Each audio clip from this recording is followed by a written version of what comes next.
Welcome, everyone, to this week's episode of Unlimited, where we interview really inspiring people who have taken the words limited out of their dictionary, out of their lives, and really created huge change and huge miracles in the world.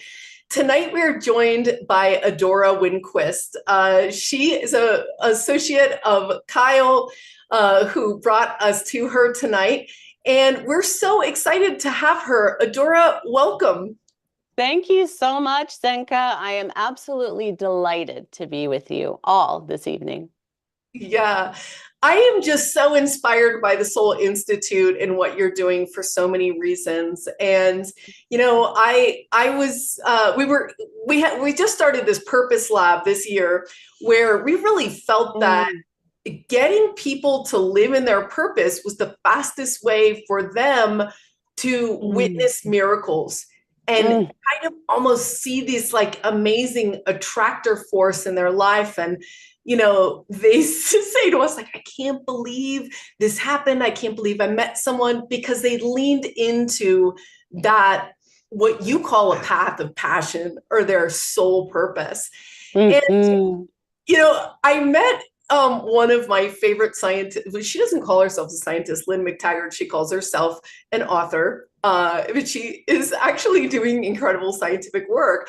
But she told, when we interviewed her about how she found her purpose and what her purpose is, she said one of the advice that she had for people was to go big, dream big.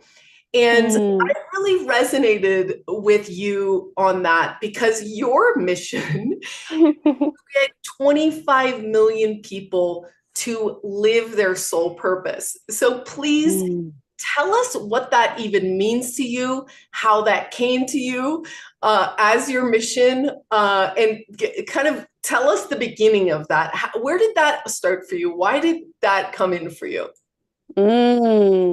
So many fun questions to answer. So I think I want to start with what it means to live in your sacred soul purpose and your passion. Because this is something that, as seekers, right, we are collective seekers of truth.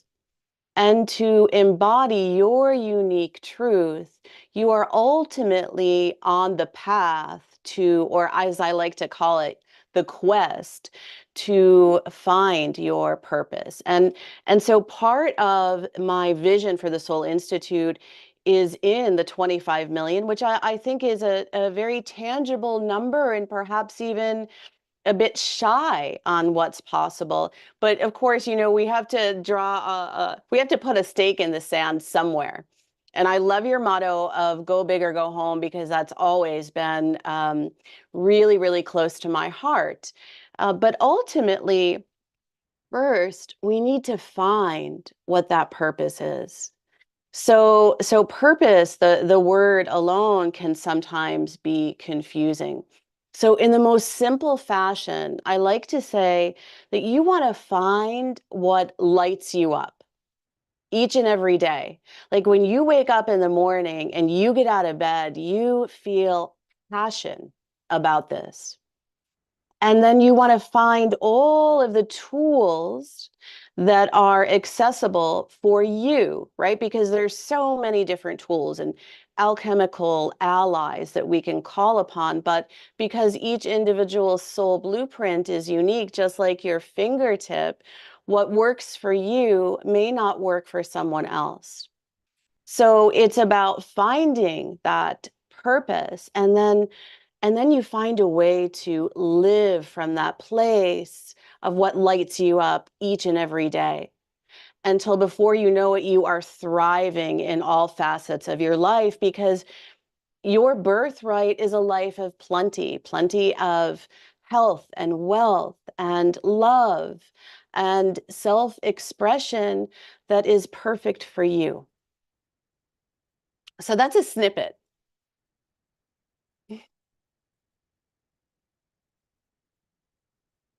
Does that make sense? Oh, I think you're muted. We have a little problem with the live stream, so I'm here Ah, dealing with that. But oh, I can keep chatting then and talk more while you're fixing well, that. well, so how would you define your purpose? And when people find, oh, that lights me up, or oh, I like that, how does that glob together into the Mm, highest purpose? Like, mm, you know, Yeah, and how does somebody's like creative purpose maybe differ from their soul's purpose, which would be a longer journey, mm, right? hmm. Well, let's start with the idea that we come into this physical embodiment with a soul blueprint, right? So you can think of this as almost an architectural map, right? That is filled with elements of what you have come into this life to understand and embody, um, to realize, to let go of, and ultimately to reconcile for the evolution of your soul, for your soul's growth. So, because we have the wonderful experience of coming into this body in a state of profound forgetting, there are elements of our blueprint that we don't remember. However, we have these many, many, many maps. So, if you think back to your early childhood and you think about some of the things that you really, really loved doing, maybe it was spending time in nature. This for me was definitely a place of my comfort. It was my solace, because many of us come into this world, and as we're growing through our core developmental phases and stages of growth, we have challenges. So we start to look at our early childhood, what I call our treasure map. And the treasure map is the areas of your life when you were young that were challenging. So for me, my home environment was very challenging. So I loved being outdoors. I would walk in the woods. I would connect with the trees and the flowers. And I used to collect worms and all sorts of peculiar things, or delightful things, depending on how you look at that. But nature was my comfort, it was my solace, and I talked to the trees. I could hear them, the flowers, and it made me feel safe and comforted. So when you think back to your childhood, there were elements that were very natural to you, whether it was playing dress up, whether it was spending time in nature, pretending that you were teaching or pretending that you were mothering. I mean, we have all of these different facets of play, but some of them really are what lights us up. But we forget about that, right? Because we go through many of the challenges that life is designed to bring us. And the one analogy that I'd love to explore tonight, or to kind of center the mind on, is that you are a diamond. And so, as a diamond forms through heat, through great, great pressure, well, we all have adversity and challenges, right, that we've experienced in our lives. And certainly, when we look to our early childhood treasure map, we can see a lot of these points of where there was adversity, right, where there was that heat or pressure.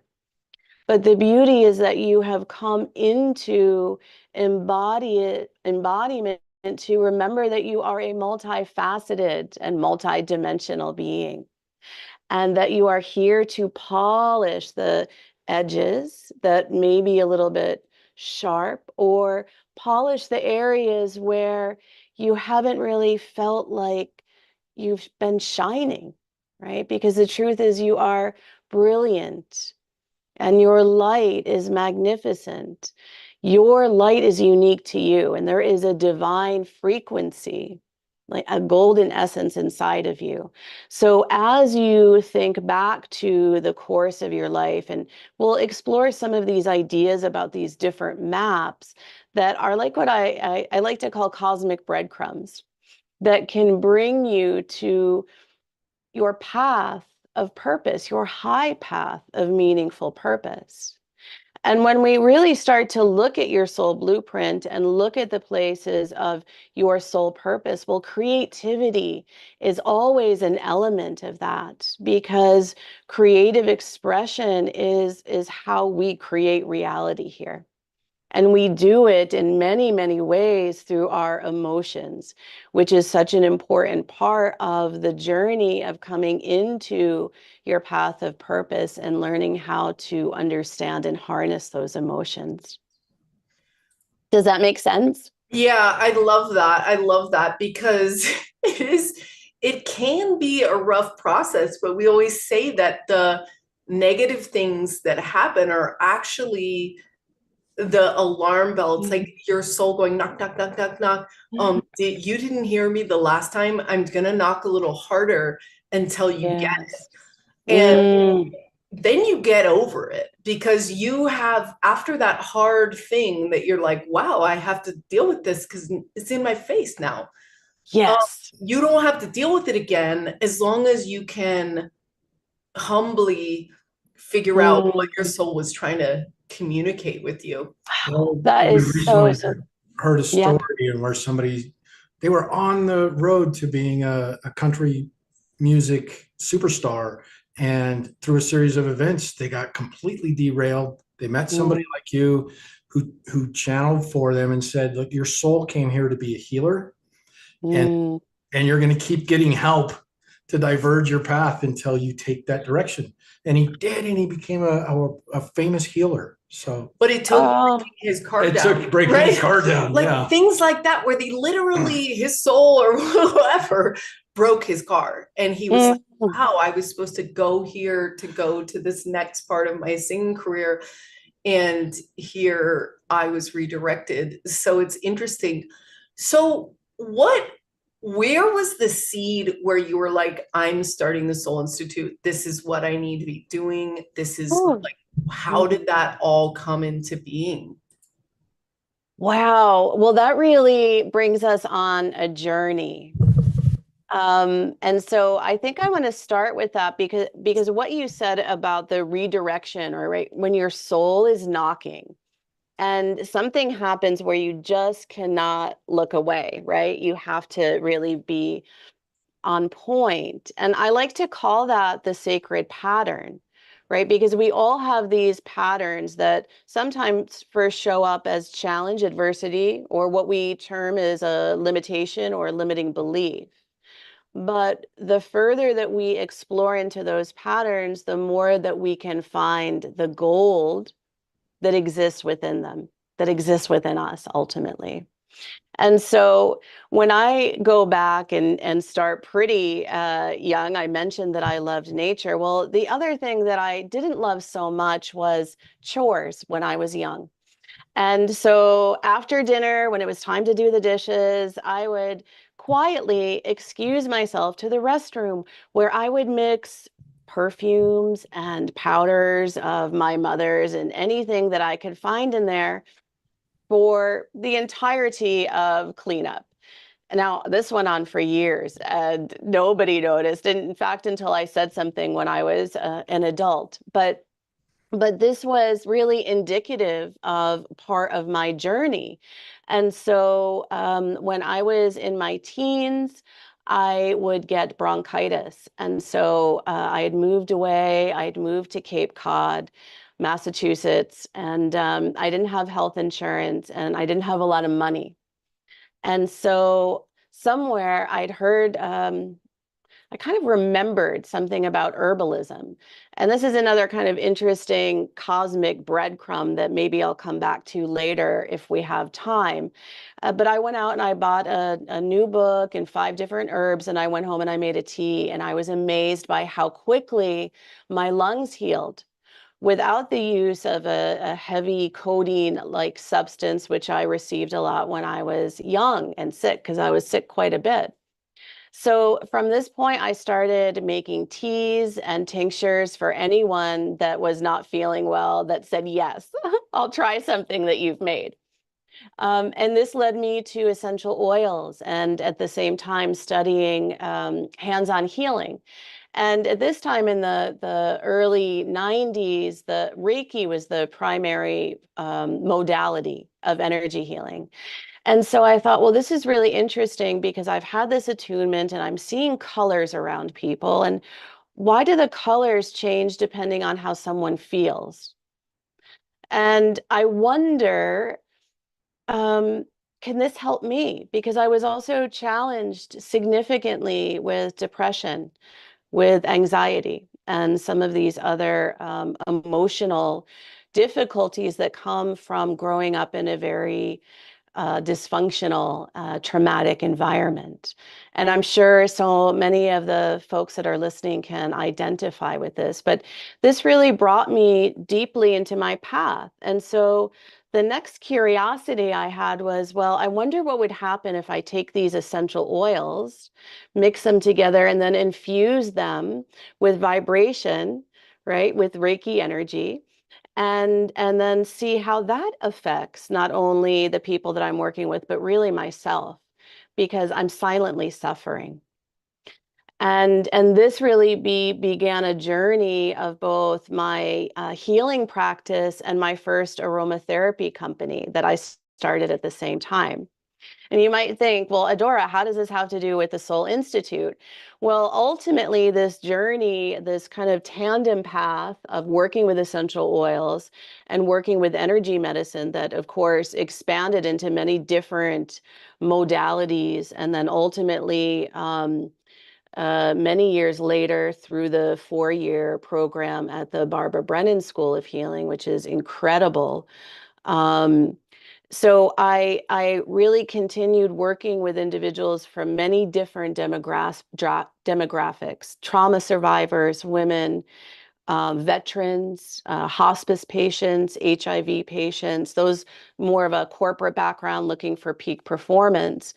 And I went on to build the first aromatherapy brand, national brand of aromatherapy blends for chakra balancing or a clearing, and then took that to a national and international perspective. And that was really, it was wonderful. But, you know, of course, it looks much easier from the outside because it took many, many, many years, blood, sweat, tears, you know, on hands and knees, and many, many hours of dropping oils and cutting labels and so forth. And I sold that business about 7 years ago, because I knew it was time for something new. My soul was calling me, and I just couldn't stay any longer. And I went and wrote my first book on how we can heal at the DNA and ancestral level with all of these modalities, alchemical allies. And then about 3 years ago, the Soul Institute came forward. And I really wanted to create a series of thought leadership that was accessible one anywhere as long as you had a Wi-Fi. So our offering is free content, everything from recipes, information on crystals and energy, medicine techniques, and healing and formulas, to many different varieties or gradations of paid experiences, retreats, programs. I have a year-long program, but that's kind of the long journey of how the Soul Institute came about. Because the life is about it's a journey, right? It's not the destination. So that was a long answer to your question. Yeah, that's really beautiful because I love how you were guided to, you know, heal in all these different ways, you know, Reiki, plants. I have a question about the aromatherapy before we move on to this Yeah. next phase of your life that you made. So is I understand about essential oils, like you can put them in your bath, you can put them on your skin, you can put them, in even water, like flower essences and things like that. But when you spray it, is it more something that's pleasing to your soul, or is the plant Mm. frequency what's actually happening to you? This is such a beautiful and intuitive question, Zenka. Thank you. So the plants are similar to us in that they are both biochemical and alchemical. So imagine one essential oil. Let's take rose because it's a beautiful example. Rose essential oil can have over 300 chemical constituents. And those chemical constituents make up the beneficial effect in our physiology, right? Where it's a nervine, it's relaxing for the nervous system. It helps to regenerate cells, both within the skin, our largest organ, and also the liver, which is really a profound medicine. So many, many different physiological benefits, but also it represents the quintessence of the plant, right? The vibrational patterning, the cosmic connection, as well as the sacred codes of frequency that is held within the aromatic that helps to activate specific codes of light, of memory, remembrance, of wisdom and divine knowledge that are held within us from our soul to our cells, right? And our cells meaning not just the physical representation of the cells, but also our own sacred geometry, which is our DNA, right? Those links to our bloodlines. So the aromatics, when used specifically via inhalation, are truly a quantum medicine, and I believe a medicine of great innovation for our future that we are collectively just beginning to tap into. Fascinating. Yeah, So interesting. that's amazing, the body of information you have. I'm curious, how did that lead you into what you're doing now? Like, what did you take from that? Because I was Mm, already getting kind of the mm, feeling about how the soul was coming out there. It was representing itself, and you were seeing a mm. much longer journey. So, can you describe like kind of how that led you to where you are now? Yes, I would have to say that the aromatics for me were a master key in my own awakening. And, when I was a teenager, maybe about 16, 17 years old, we had a camp up in the Adirondacks in upstate New York, in a very like small town with an old-timey five and dime, with a soda fountain. It's not, the soda fountain isn't there anymore, but it was when I was young, and it was so lovely. And there was a small bookstore there that was in someone's garage. And my mom and I would go on the weekends, and we loved to read and, picking up I don't, whatever I was reading then, Stephen King maybe or something. And the gentleman, the proprietor, started to have like a set of books for me. And so when I would come and he'd say, "Oh, I have these books for you. I put them aside, and I think that you should have them." And I thought, well, I love books. These look really interesting. Madame Blavatsky, esoteric philosophy. Okay, I'm intrigued. And then there would be ones on shamanism, and there would be ones on plant medicine, right? Essential oils or herbs. And so each time I went, there would be these more and more interesting books. And so he said, you don't remember this about yourself right now, but you're going to need these when you're older.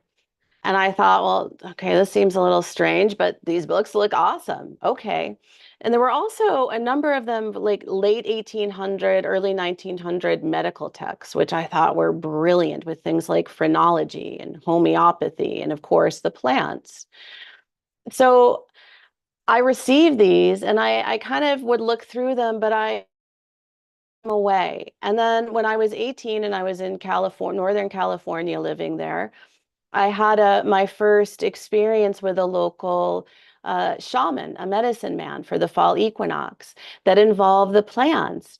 And so there was like a door of memory that was reawakened. And then when I found the essential oils, and I realized that when I smell something that is so beautiful, that in literally in that moment, my mood changes, my emotions change, something opens up, and for me then the awakening began to happen very quickly, and I was drawn to the stars and seeing the energy between the trees on a ridgetop and how they share energy with ease and not expectation, and the oils, and still to this day, over like 30 years, they are my medicine consistently, because it is a way that we can modulate our emotion, our emotional response, our nervous system,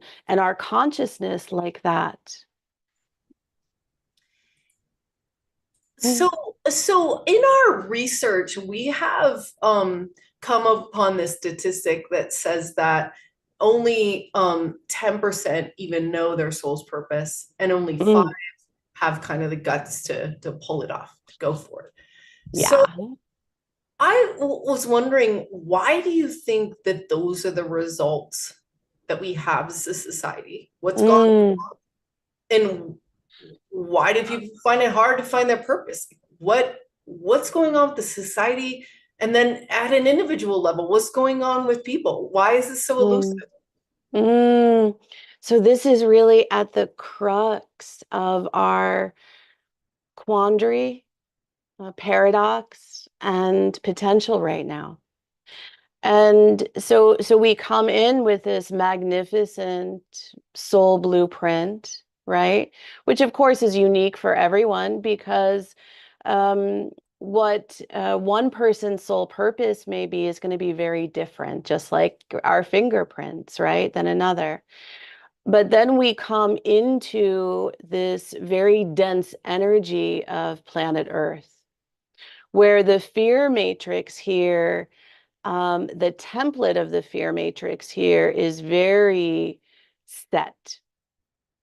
And then we come in through our ancestral lineage, right? Now, so to remember that each and every cell in your body, trillions of cells, right, is imprinted with intelligence, with energy, with information, and your cells communicate with each other through biophotons, which is essentially light, right? So the term "you're a light being" is actually true from a quantum physics perspective. So in each cell, though, it's not just every experience that you've had since the moment of your conception, right? Physically, mentally, emotionally, and spiritually, but also through your parentage, your bloodlines. So those unresolved emotions and patterns and belief systems that are held through your mother bloodline and father bloodline are also living and breathing inside of you in this very moment, right?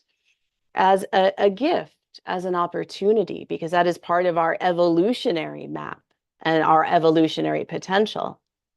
And from that perspective, right, the collective, there are elements of the collective consciousness that you've also have a very clear connection to, a piece, right, that you've said, yeah, I'm going to bring this in and I'm going to transform it within myself for the greater good of all.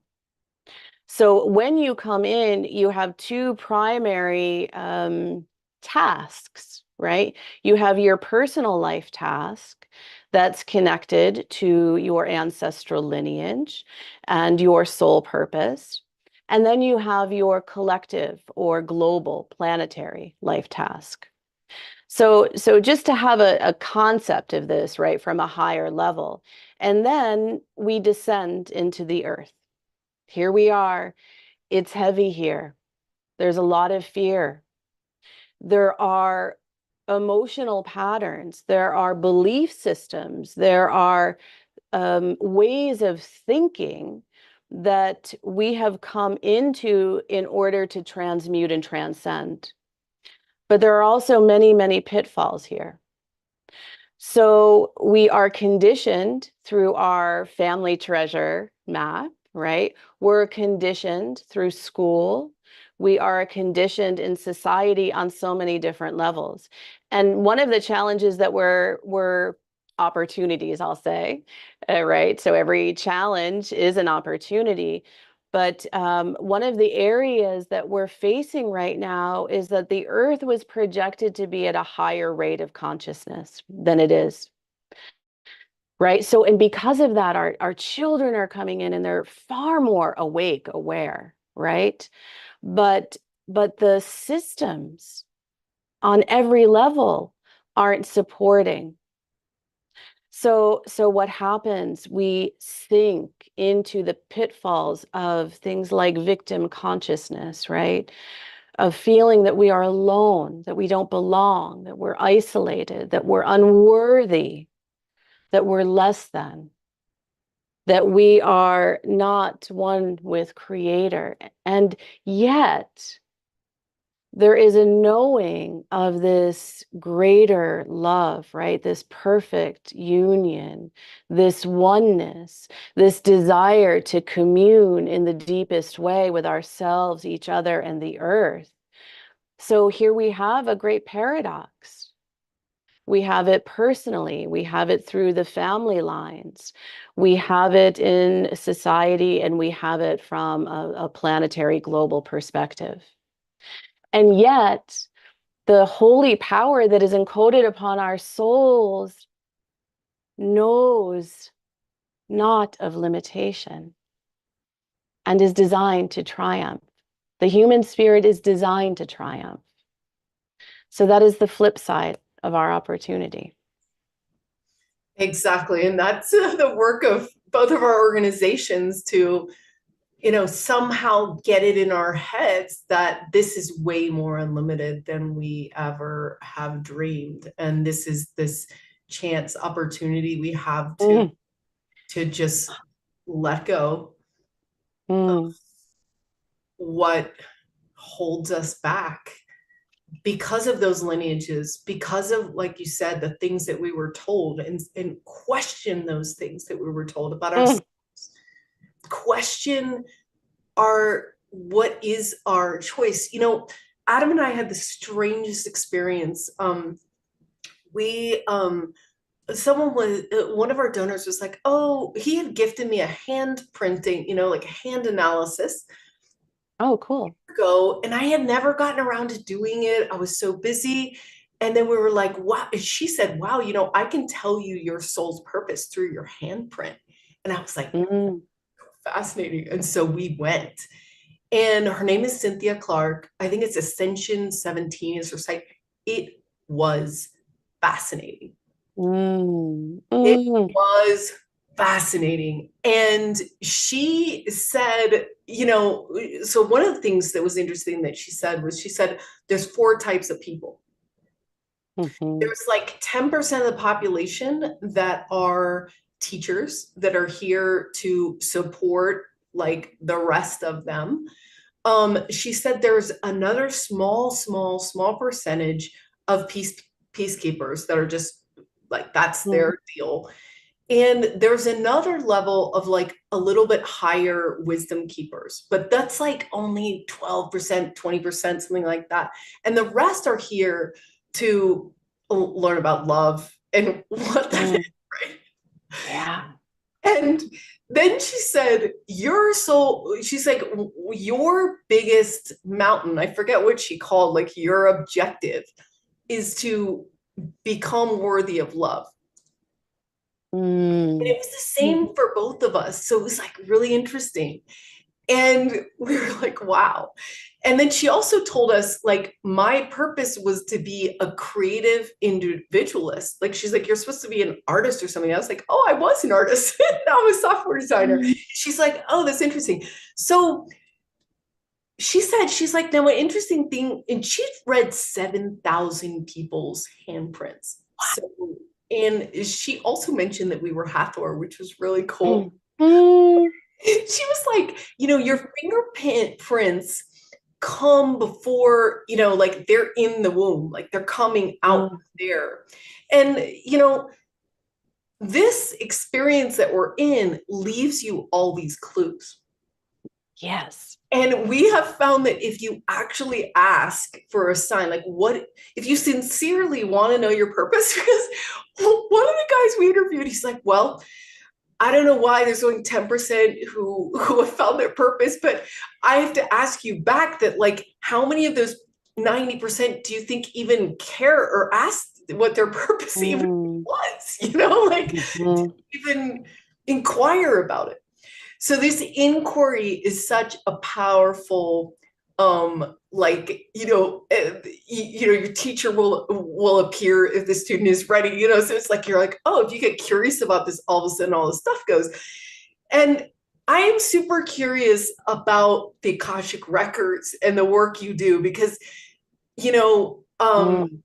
I have this like thing, this worthy of love thing. I can see already that it's back in my lineage. I can see that that's like, oh yeah, this is repeating. This is like happening, right? But the Akashic records, that's your other lives, right? Tell us about that process and what happens to someone's purpose when they start to see their Akashic records. It's so powerful. It's so beautiful because everything is a pattern. And so from the simplest perspective, right? I'll take it macro for a second and then bring it back to the Akashic. From the simplest perspective, for anyone that's listening right now, that's like, oh, what is my purpose? Like, in this moment, a cosmic breadcrumb is to look at the areas where you've had the greatest challenge, the greatest repetitive patterns of challenge and adversity, to know that your sacred purpose, your soul purpose, is also held as the gift that is within that. So it is through the deepest pain that we've experienced in this life that we find our greatest both liberation and fulfillment.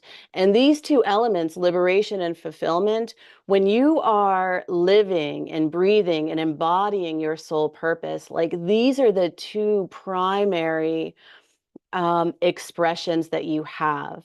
And it's not always like, oh, well, I have $1 million in my bank account, right? Or whatever the next thing may be, because it's always a work in progress. We are, right? These beautiful canvases.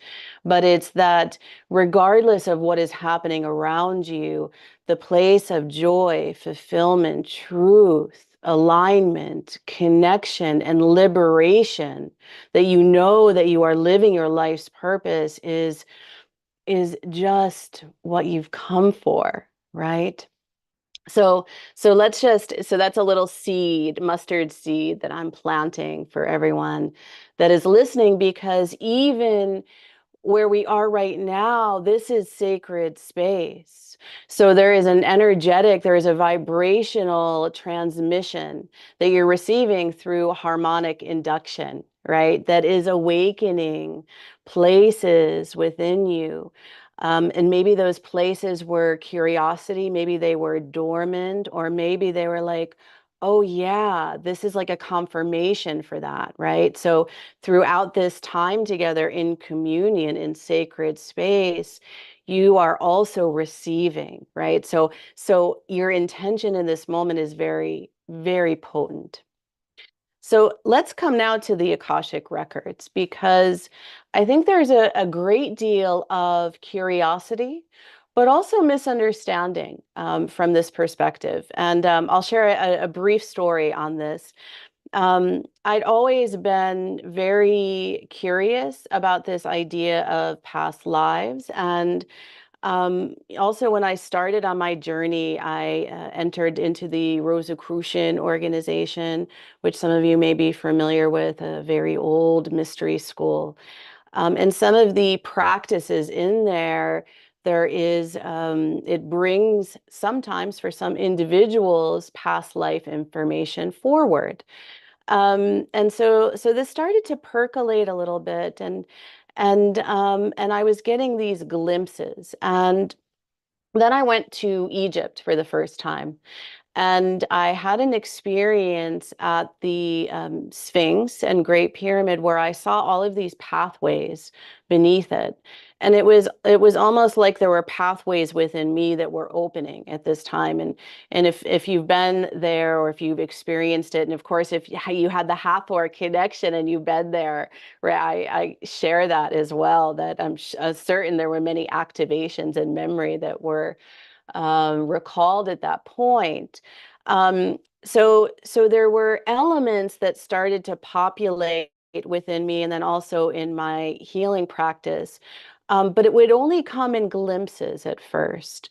And then through the years, right, the decades now, more and more information would come.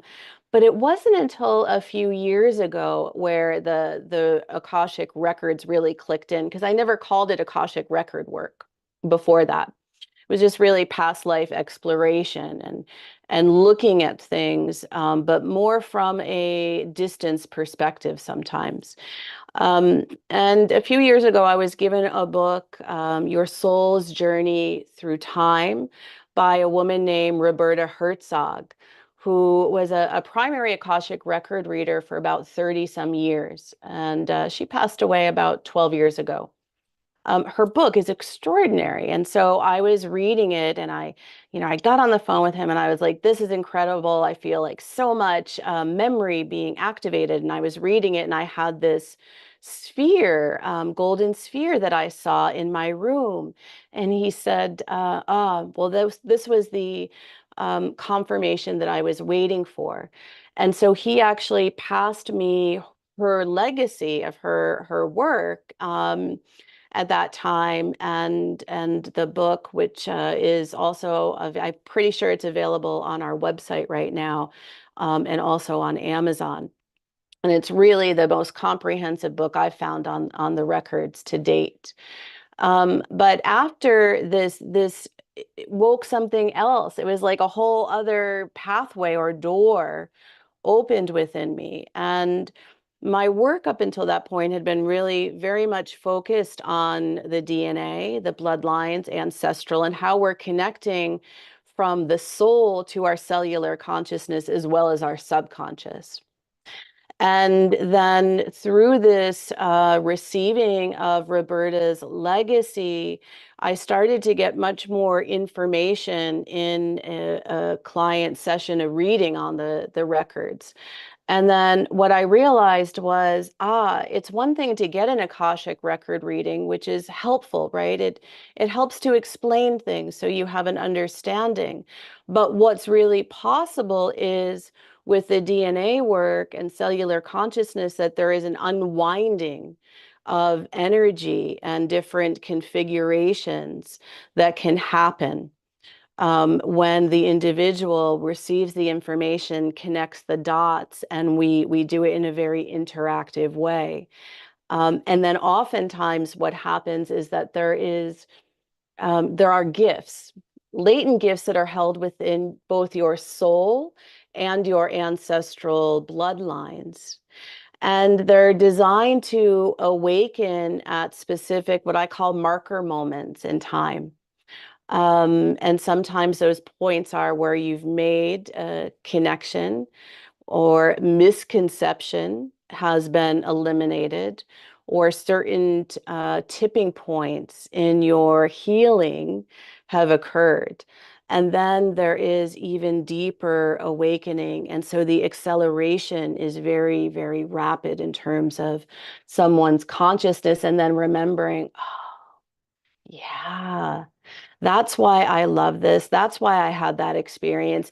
Okay, this one was really uncomfortable. It caused me a great deal of pain, but now it makes perfect sense.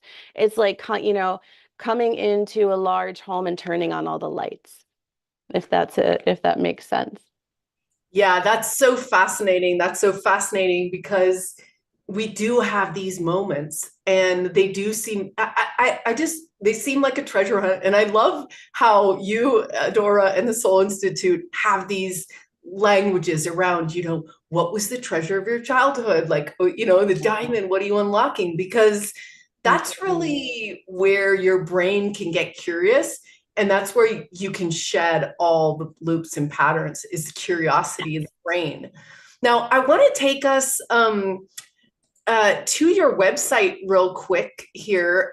This is at the soulinstitute.co, and you can find, she's got all these incredible programs: the love frequency, divine feminine, modern alchemy, which is so great, love frequency, right? Meditation, ceremony, Mm, Akashic records, private sessions, pathway membership plans, events and retreats. So there's all these really cool things. And when you scroll down on the homepage, um, we can also see all these different, mm, um, uh, well, there's your book and other things there. So this is really great. I also want to direct you guys to Adora Winquist's Instagram if you're looking for these incredible bits of wisdom, Adora, that you are bringing to the world. You're obviously an old soul, and we're so grateful that you've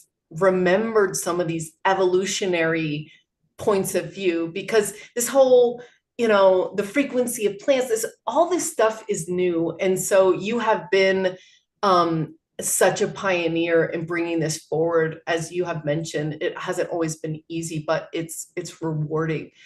mm, We're on this, Adam has a really great question for you. And I also want to remind everyone that we are going to be going to questions soon. So if you have a question, you can raise your hand.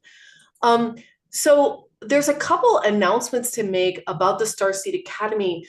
We just did a big show last night with Scott Cadamus on our 4 different new season 7. These are our research teams. These are 8 to 12 people in a very tight group that are really unlocking and researching these things. We do off-planet remote viewing with Alan Steinfeld. There's 1 spot left in that, I believe. Rapid intuition with Jesselyn. And this is really amazing because she covers light language, telepathy, remote viewing, all these things. If you're looking on how to find what your clairs are, this is a great course to jump into. Coffee Rain is going to be doing Starseed channel art. We're learning a lot about contact and contact with other realms, and how important dreams are, and how important theta states are. When you're drawing, you're automatically in that theta state. And that theta state is where you program your dreams, right? So mm, if you want something in your life, you think about it right before you go to bed, because your brain is going to get you pass through theta on its way to delta. So this is a really great way to use your non-logical mind, right? Your non-rational conscious mind to figure out some very important soul path questions for yourself. So you're going to be channeling art for other people. You don't have to know how to do art. Like, it can be, basics, but it's a really cool exploration and another way to get into your other access points of your mind.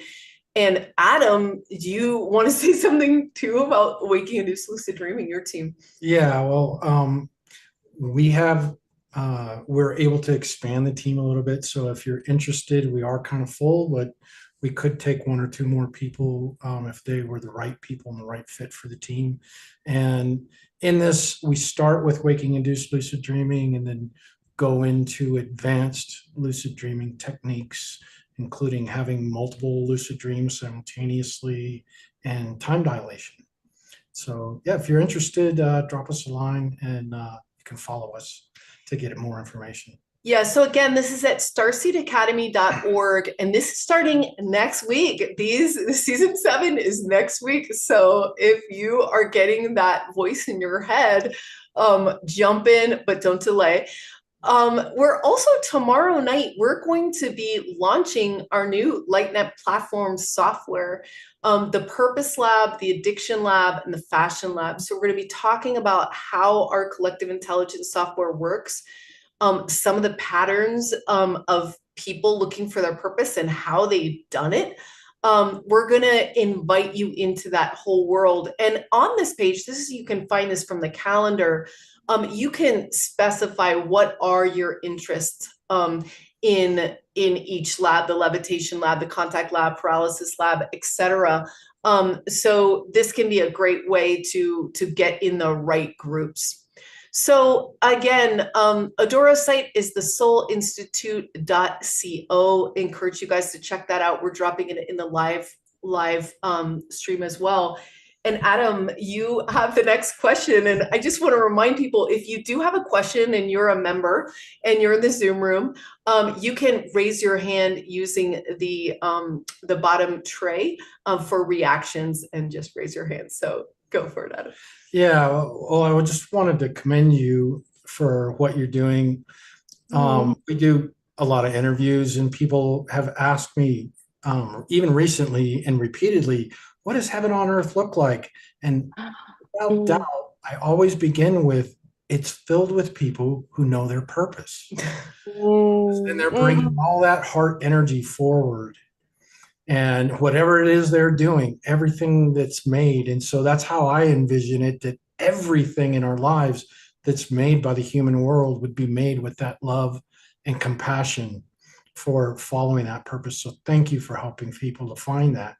I'm wondering about what kind of methods, techniques, methodologies. How do you help people? What are the things that you use to help them? Quest? Well, I just want to say, Adam, you just articulated that so beautifully, because I feel ultimately those of us that are awake, those of us that are awakening, we will come to an inkling that a big piece of our collective purpose, right? When we talk about collective upliftment, well, it truly is recreating and co-creating heaven on earth. But it starts first with us, right? And the journey is within. So to answer your question, I think that's where I'll start. My new body of work and what I teach at the Soul Institute and through our programs. And I have some upcoming retreats at Kripalu in Massachusetts and Omega Institute in New York. Those are both in August. And then a trip to southern France for the fall equinox, which will be really beautiful. But this idea of modern alchemy, and this is really such a beautiful kind of amalgamation of wisdom from the natural world, right? Because earth is medicine. The earth is medicine, nature is medicine for us. And so I came to this actually a couple of years ago. I started to say, okay, what's next for me? And I had kind of preliminary put some ideas down for the Soul Institute, but then I had a very challenging personal experience, right? My diamond was on fire. And really the crux of that has to do with my name, Adora. And so, and this was related, Adora is part of my previous business name. And so as I was in the alchemical inferno, right, with my diamond, I had to do a deep dive on, well, what does it mean to me? My birth name is Dorothy. And Adora came to me through an interesting series of synchronistic events my first year at the Brennan School. And so as I was in this place of being really activated, but also curious, I went into the meeting. Well, what does the name Adora mean? Well, it means to honor. It means to adore. It means beloved. And it really hit me at that point that Adora for me, because the name came this first year, when I was in the Brennan School 20 some years ago, it came at a time where I really desired a teacher, a healer in a deeper way. And so as I was exploring this more, you saw the love frequency that is on the website. Well, the love frequency is really about this journey inward, into our sacred human hearts to make what the Sioux said was the longest journey that we'll ever make in life is from the mind to the heart. And the love frequency is a way that we can come back into our hearts to remember what it means to honor and adore ourselves as the beloved, right? Because the temple of the beloved is within your heart, right? That aspect of divinity, that emanation of creator of divinity that you are. So this idea of the love frequency is how I began the idea of modern alchemy, which essentially has 5 pillars. And the most important pillar is the love frequency, because without love, our life doesn't have meaning. And it is the love that we find for ourselves within ourselves that can transform and create and heal everything. And it is within the center of the heart that we access the 0 point field of limitless creation, right? Well, how do we get there? We get there through this moment, right? Through the alchemy of this present moment when the doorway opens and the threshold of the beloved is before us. Well, that space that we enter, we can transform the past and transmute the places of limitation or pain to unlock that golden essence that is within us, and then sculpt and shape a new future, right? That is more deeply aligned to our soul, our heart, our true longing, and our purpose, right? Just through this moment. So that was essentially how I brought the idea of modern alchemy with these 5 pillars. So one pillar is love. One is essential oils, one is crystal healing, one is meditation, and one is practical alchemy like Akashic records or sound healing, solfeggio, or formulation, making your own medicine, because we require versatility, right? In each moment, in each season of your life, your sacred medicine is not what it was yesterday, because what was no longer is. Right. So in this process, the 5 pillars of modern alchemy, then I intertwine them into specific principles, process, and practice that is designed to transform and transmute the patterns that you have, right? To unlock that divine frequency within you. So one of the modalities is called ANR, aromatic neuro repatterning, right? And we touched on essential oils for a moment.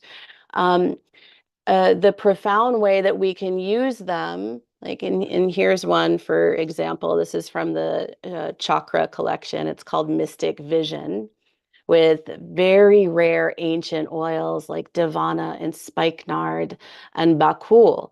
So to roll it on and breathe it in with an intention in the moment allows you to shift your energy, shift your emotion, open your chakras, your energy field. But even more than that, it allows you to create a new memory cell because of the very powerful connection to your sense of smell in the brain, but specifically the limbic center and the amygdala that regulates so much of our mood, memory, and emotion.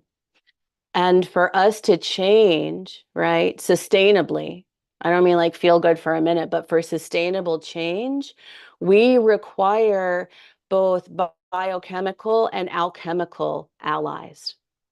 We require consistency in our sacred practices, and something that will drive the needle of transformation in a way that can help to support our neurochemistry, right? Reshaping the neural pathways, modulating the subconscious, right? Like your sacred garden, you got to weed out those belief systems, thoughts, and feeling patterns that don't serve you.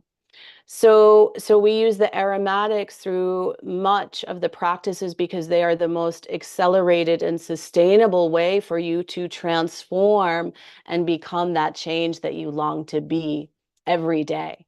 So it's not just a moment like, hey, I went and I had a healing session or a meditation, or I went on a retreat and I felt great and it was awesome. And then slowly you're reverting back to the way you used to feel, your pattern of behavior, because we are creatures of habit, right? We do what we know, even when it doesn't serve us, even when it causes us pain and discomfort, because so much of our operating system is subconscious, right? It's that undercurrent that populates the belief system, activating the thought, right? Domino effect of the feeling. And suddenly we're acting and reacting in ways that are unconscious and often out of control. But we don't have to. And that's the gift of the process, the pathway of modern alchemy, is that the practices can be simple, accessible, and yet still profound, right? You don't have to go to a cave in the Himalayas for 5 years and sit in meditation to change. It's those consistent practices that become the stepping stones. And then before you know it, the stones become closer and closer together, and then you have a bridge, the bridge from who you are in this moment to who you are becoming in the next and the next and the next. So there are breath work practices, there is meditation, the aromatics for sure, the Akashic record work, the making your own medicine, because what is more fulfilling than knowing that you need something and then being able to create it, right? To create your own spirit medicine. So that's one of the things that I love to teach, because when you know how to make your own medicine and then how to download frequency into it, then there isn't anything that you're going to get from somewhere or someone else that's going to be better than that for you. That's so fascinating. When I was in college, I did a documentary on perfume. Mhm. I don't know why, just like interesting to me. And everyone talked about how that perfume reminded them of their mom or that time in their life or whatever. And so I really love the way you've structured that, saying, like, okay, when you smell this, you're going to remember that we did this, that you already took this step. We're two steps now forward, and this is your anchor, because it's the Yeah. non-logical mind that's saying, yep, you did this, you went there, and this is where we're going. And this is it's interesting because it really does anchor your brain to that transformation. And that's really an issue right Yes. now with all this transformation we're doing. You go do a weekend and then you go back and no one in your life is, can even understand what you did. And then you can't, it doesn't fit anymore. And then you lose all the work you did. So all these Yes. kinds of things. I remember in preschool, my kid made me a spray, right? Aw. Of essential oils. Yeah. So it was like making your own medicine. Yeah, that makes perfect sense, because at a Mm. fundamental level, just like you do, you're like, oh, my body was craving this. Like, you do know at a fundamental level. Yes, it's so true. And so let's just take that one step further. So imagine you are going to begin your sacred practice, and maybe it's your meditation, maybe it's your prayer, maybe it's a forest walk or a walk at the beach, or something similar. So you have your oil, right? Because it's small, it's portable. You can pop it into your pocket and you take it out and you breathe it in for about 30 seconds while you're harnessing your intention. And this is key, right? Because this is about training ourselves to harness the power that exists within our soul, right? Holy power is encoded upon your soul. So you're breathing in, and now your intention is getting anchored in your brain, your body, your energy field, your mind, right? Conscious, subconscious, and connecting into superconscious, and even more, because the oils have a rare gift of being able to pass through the blood-brain barrier. And this is one of the reasons that it's paramount to use a pure essential oil. And that is pretty rare because there's so much adulteration in the market in this regard. But thinking about that, so the aromatics then are traveling through your body where your blood goes, right?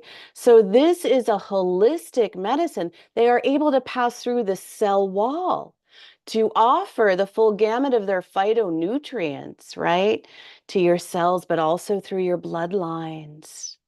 It's really such a profound medicine. So let's stay with this idea that we're going to go into a meditation, and maybe, I don't know if there's time, but I can walk us through an experience, which would be really fun. But we would breathe it in, and then at the end of our meditation or prayer or sacred practice, then we would inhale it again. Now, what you've done is create a new memory cell, and then you've closed it. Because the limbic system is that lock and key, when you smell that same aroma again, it unlocks the memory and the energy, the consciousness, the frequency of that sacred time. So as you are using this, then you are reshaping those neural pathways for a higher, more deeply aligned expectation, energy,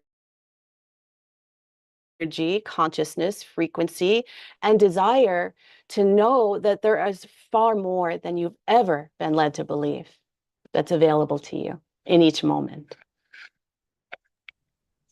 Yeah, so interesting. Tim, if you could unmute, I'm going to bring you down to ask your question. Okay. This is great info, Adora.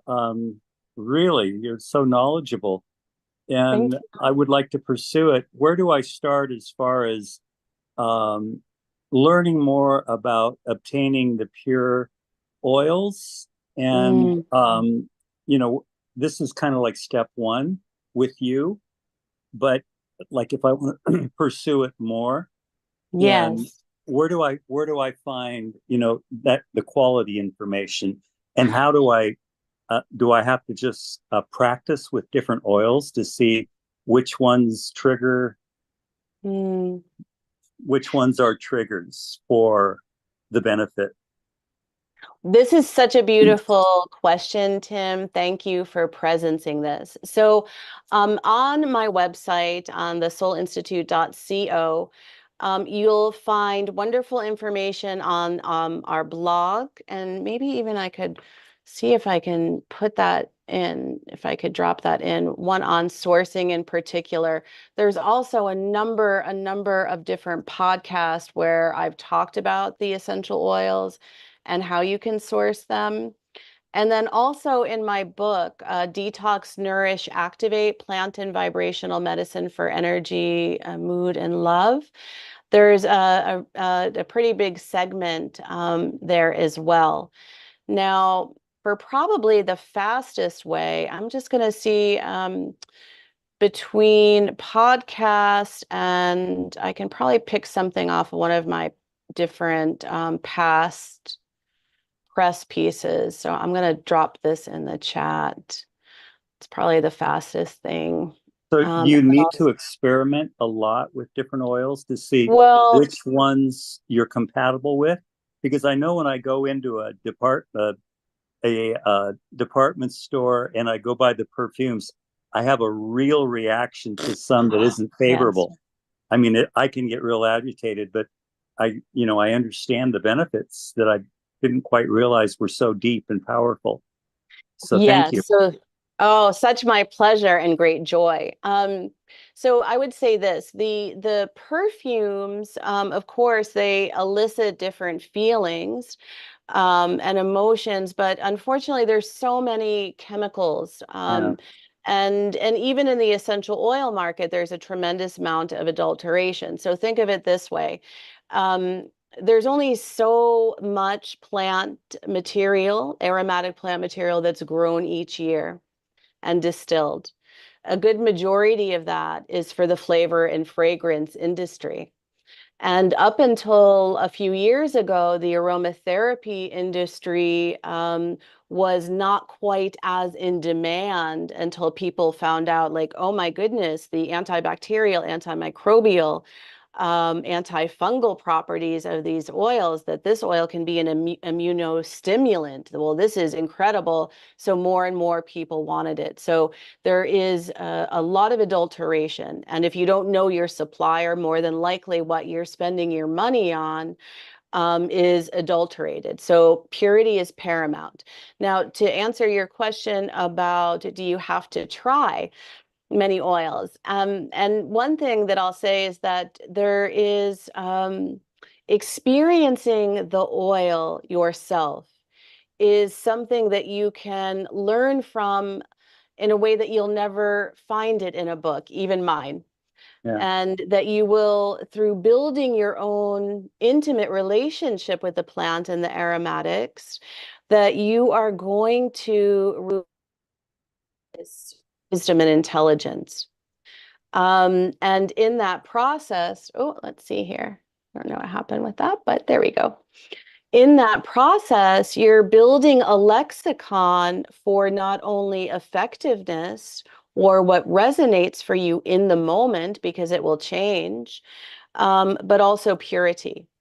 And one of the things that has been really important to me is because I have spent so many years and resources on what I thought was a pure essential oil, especially in the beginning, is that you don't have to spend the time and the resources to be able to determine that. And that's why I've talked so much about it and written so much about it. And I will go ahead and maybe, Zenka, if I can't find that blog in this moment, because we have so many on the website, I can send it to you and you can post it for the group. And I think that would be really helpful. And then also, of course, we have many different essential oils available on our website. And Zenka, I should have thought of this, but I didn't, but I'll make a LightNet code for 20% off anyone that wants to experience some of the aromatics or some of our any of our services there. So I'll make that and then I'll send that to you as well. I'll do that after we hang up tonight. Yes. I'm sorry, did you say? Sort of showing this. So when you're on the soulinstitute.co, there's all the different, now there's a whole drop down here too. And I'm just scrolling down on this first page to give you an idea. And this is also part of a pop-up where you can learn more about that, but this is really cool. Thank you. Thank you. We also have some new frequency elixirs, like the Victory elixir that I did for the summer solstice. And that has light codes of victory, frequency from the Angels of Victory, Mighty Victory, and Temple of the Sun. So that is a really high vibe, awesome new product there too. That one is for internal. So it's not aromatic. It's it has both flower and gem as well as other frequencies in it.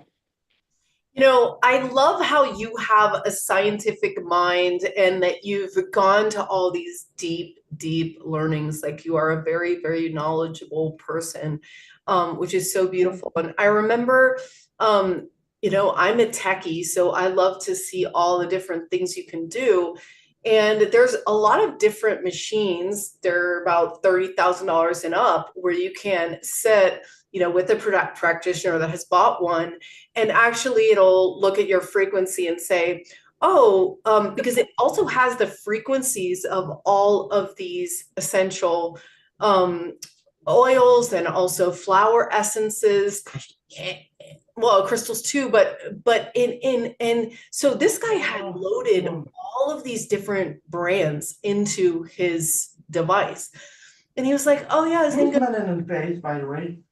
and it was insane because it was exactly what I needed emotionally. And it was some random company in Tucson, that I never, heard of. And it was just so interesting how the science is starting to catch up to all this, you guys. I ordered it and I put it, it was like, the flower essences where you just take it all, every day a little bit. I had it on my desk. It was amazing, the results that happened because of it. So I love that you're mixing all these different worlds, the transformation, the alchemy, the letting go, because we hold on to so much stuff, guys, it weighs us down. And it's a true gift to be around someone like you that is saying like, hey, wait a minute, these are the ways where you can kind of like stop clinching these things that are back. It's so true. And I love that you just said let go, because if we have time, I can share a very simple modern alchemy practice with your viewers and listeners that once you know this, you can pretty much use it anytime, anywhere. And this is the idea of modern alchemy, that it is practical, because our current day initiations, we're not going to the temple for 3 months. Right? Our initiations are in our everyday life. And so we need practical alchemy and tools to be able to navigate and modulate our frequency, our emotion, because emotion is like the joy juice of creation in this reality, right? So your emotion, your emotional freedom is so important.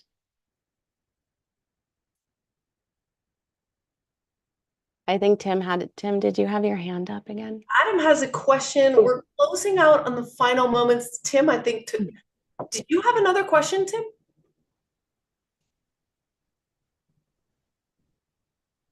Oh, I don't know what's going on. But someone is sharing their screen, so I'm going to share back here. Adam, do you want to go ahead with your question? Yeah, I'm actually really curious about your retreats. And yes. If you could kind of go through that a little bit. Yeah, I'd love to. When you first mentioned them, I was like, I'll wait till later and make sure we had time and space for it. But yeah, if you could go through that and satisfy. Well, thank you, Adam. One of my favorite things to do is to co-create sacred spaces for individuals to come together and create a accelerated momentum to quantum leap along their journey, our collective journey of self-mastery and evolution. And so coming up in Kripalu, the Modern Alchemy of the Heart Retreat, we're going to be doing immersive experiences in the elements. So essentially, I'll be bringing the oils and the crystals and doing the high frequency meditation activations, which I do. In fact, I do a one every month. It's free on Zoom, first Tuesday of every month. You're all welcome to it. And so in the Kripalu one, we'll have a water consecration ceremony, a phoenix rising fire ceremony for transmutation and letting go.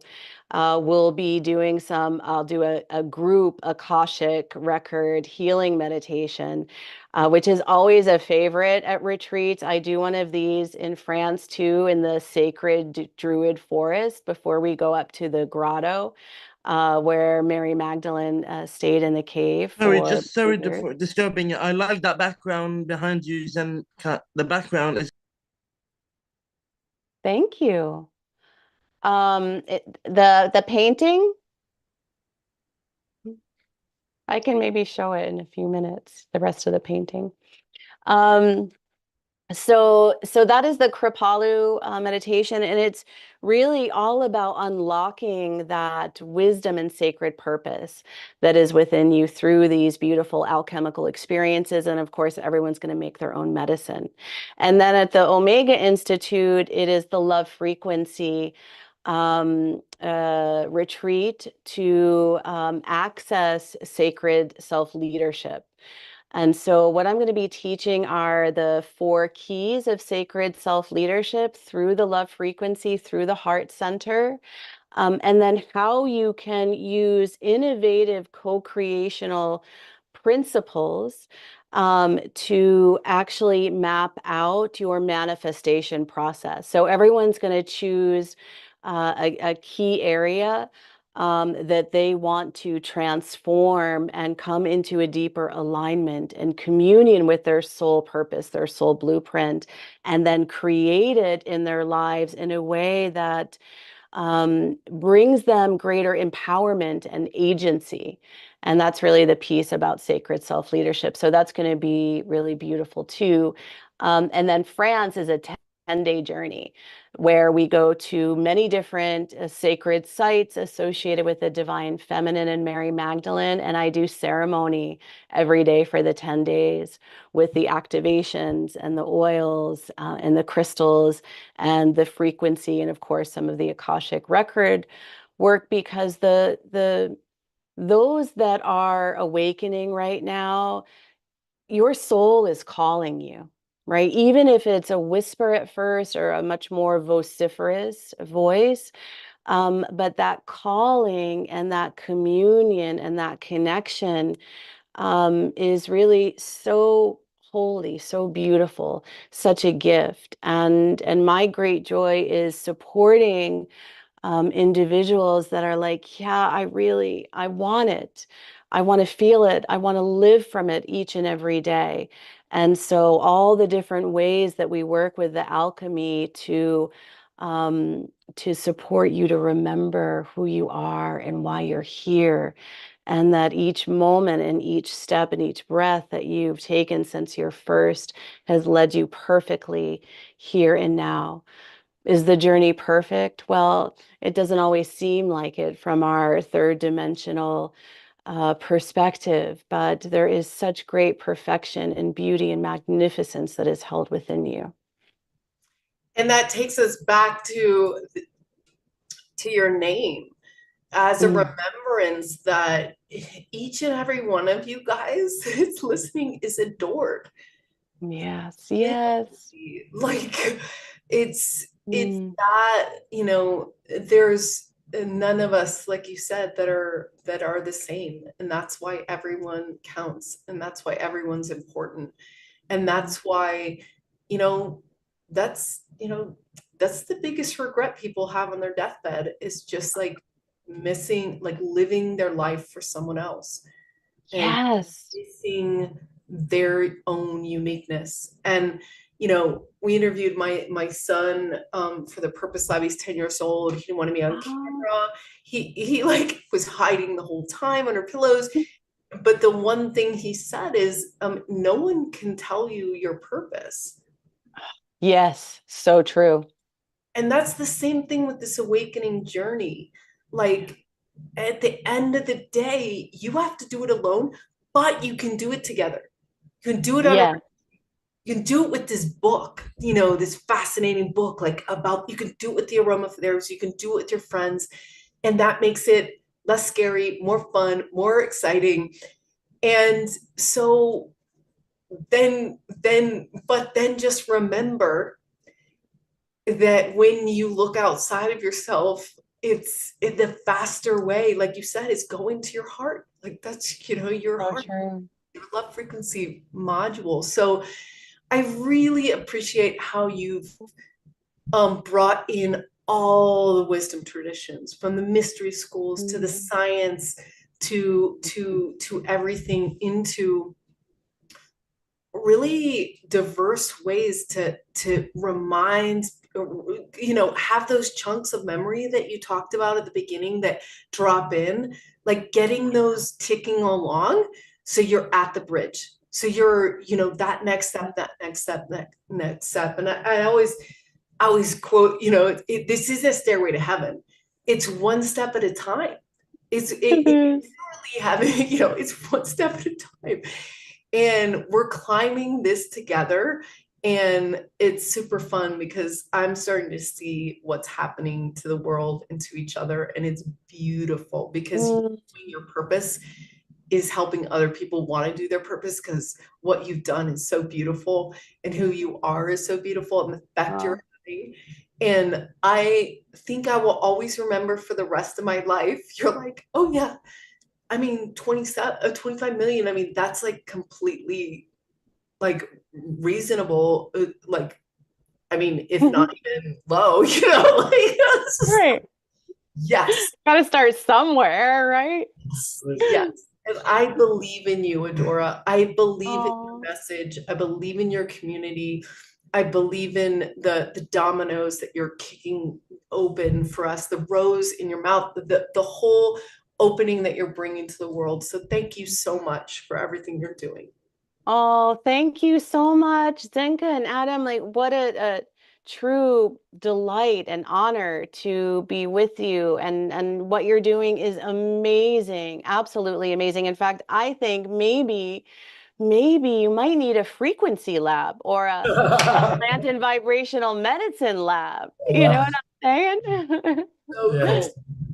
So cool. Amazing, amazing. Thank you again, Adora, for joining us tonight. And we will be including in the replays the code that she's mentioning that she's going to give for the 20% off.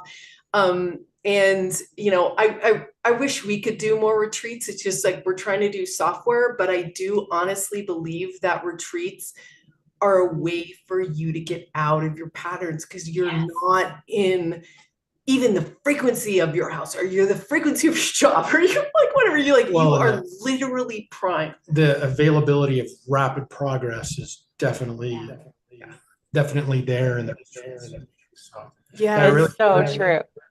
To that, if you have space left on it, maybe you have a waiting. Yes, we do. I think France might only have a few spaces left, and but I know that Omega and Kripalu do, because they're really beautiful, spacious venues. And I think maybe, Zenka, we need to like bring a retreat, co-create it there where you all are, so it's convenient. You can be like, oh, I just have to go a few minutes and here it all is for me. Because that's what I really wanted, right? I just called it in and here it is. Unlimited. I was like, I'm laughing so hard because I was like, we don't do retreats. I'm like, wait a minute, we're doing a retreat in Japan in September. Because I'm like, wait a minute, this is something my soul must have been reminding me to share this, because I had forgotten to share this when we did the dives into our thing, and I had already loaded it. So we are going to Japan. We had one of our professors in Starseed Academy in LightNet, amazing, Erica Rowe, and she was like, let's go to Japan. And Altera lives in Japan, and this is what we're doing. Ruben Langdon, Vivian Chavot, all of these people are coming together to be in Japan. You can kind of see the different things. There's an agenda here, the speakers. This is in September. So it's a great chance. Like, I was planning my trip to Japan. I was like, oh my gosh, like this is like definitely bucket list material. Like, I was like, I want to see the technology. I want to go to the temples. So if anyone out there is wanting to come along with us in September, go to Starseed Academy and you'll see the link. That's amazing. I know. I would want to come if I wasn't going to be in France. I know, like, okay, we gotta put France on there too. So Right. we look forward to seeing everyone tomorrow night for our launch of our software. Again, you can go to Starseed Academy calendar and check out how to get on to the Zoom to check it out. So thank you so much, Adora. Have an amazing night. Thank you. Blessings and love.